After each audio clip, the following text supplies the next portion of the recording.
बैठा के ले जा रहा हम लोग को नहीं मालूम है कुछ भी। आप लोग देख रहे हैं।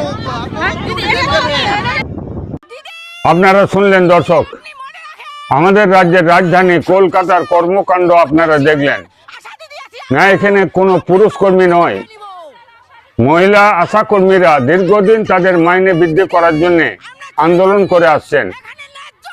বিভিন্ন দপ্তরে তেনারা দাবিপত্র পেশ করেছেন। আমাদের রাজ্যের মুখ্যমন্ত্রী মমতা ব্যানার্জি, তিনি মহিলা মুখ্যমন্ত্রী এবং পুলিশ মন্ত্রীও বটে, তিনি প্রতিশ্রুতি দিয়েছেন যে তেনাদের মাইনে বৃদ্ধি করবেন।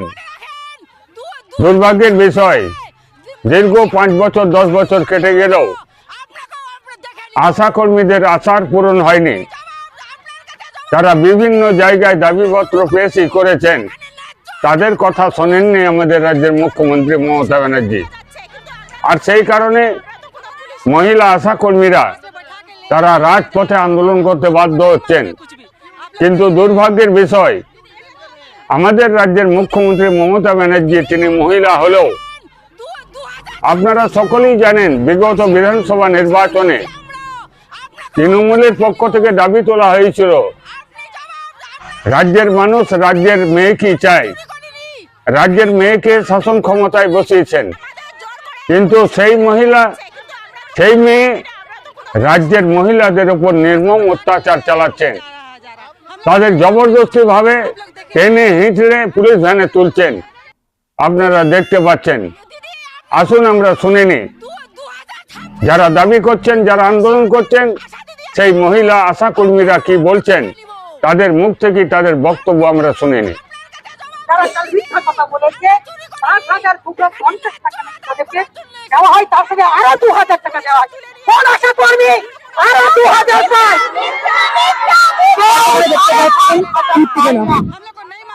এবং বলেছেন এই রাজ্য নাকি সবচেয়ে বেশি দেয়। আমরা দেখেছি করোনা আক্রান্ত আশা কর্মীদের 1 লক্ষ টাকা মাননীয় মুখ্যমন্ত্রী 2022 সালে ঘোষণা করেছেন। কোন আশা কর্মী সেই টাকা পায়নি, তারা পায় না। যে কর্মীরা করোনা তার জীবন বিপন্ন করে ভ্যাকসিন করিয়েছে, তারা মোটিভেটেড করিয়েছে, কোয়ারেন্টাইন সেন্টারে ডিউটি করেছে, সেন্ট্রাল গভর্নমেন্ট 15,000 টাকা করে সেই আশা কর্মীদের জন্য বরাদ্দ করেছিল। সেই টাকা তারা সব খেয়েছে, আত্মসাৎ করেছে। কোন আশা কর্মী সেই টাকা পায়নি। আমরা যদি আজকে সত্যি সত্যি এখানে এই যন্ত্রণা, এই দুঃখ, এই যন্ত্রণা নিয়ে এসেছি, আর তারা 5,250 টাকা দিয়ে এমন ভাবে বলছেন আমরা অনেক দিন কাজ বিলি করা, মেলা মেলা ভোট জোরে সরকার, পাড়াই সমাধান, কে কোথায় পিকনিক করছে সেখানে ইউনিফর্ম পরে লাঠি নিয়ে গিয়ে পাহারা দিতে হবে, কোন ছেলে মেয়ে কোন দিকে যাচ্ছে, এইটা আশা কর্মীর কাজ। এত প্রকল্প এই রাজ্য সরকারের অতিরিক্ত বহু প্রকল্পের কাজ তাদেরকে দিয়ে উতরে নেওয়া হয়, করানো হয়, ভ্যাকসিন বিক্রি করানো হয়। কোন তাদেরকে দেওয়া, তাদের জন্য বরাদ্দ হচ্ছে 1 টাকা। এই 1 টাকা কোন কর্মীর জন্য যারা বরাদ্দ করতে পারে, তারা এই কর্মীদের সম্মান 1 টাকার বিনিময়ে 1 টাকার মূল্যেই তারা মাপে। আমরা ঠিকঠাক জানাচ্ছি তাদের এই অনুদান এবং এটা তারা দিচ্ছে না, হেড করছেন রাজনৈতিক, তারা সংযোগ দেখছেন। তারা বের করে বলবেন মাওবাদী সংযোগ।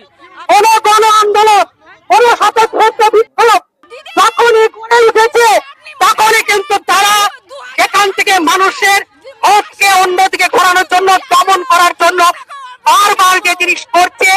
অতীতের যতগুলি সরকার আমরা দেখেছি, যতটুকু জানি, এত বড় আজকে যে ক্রাইম করেছে তারা, আর কোন সরকার এটা করতে পারেনি।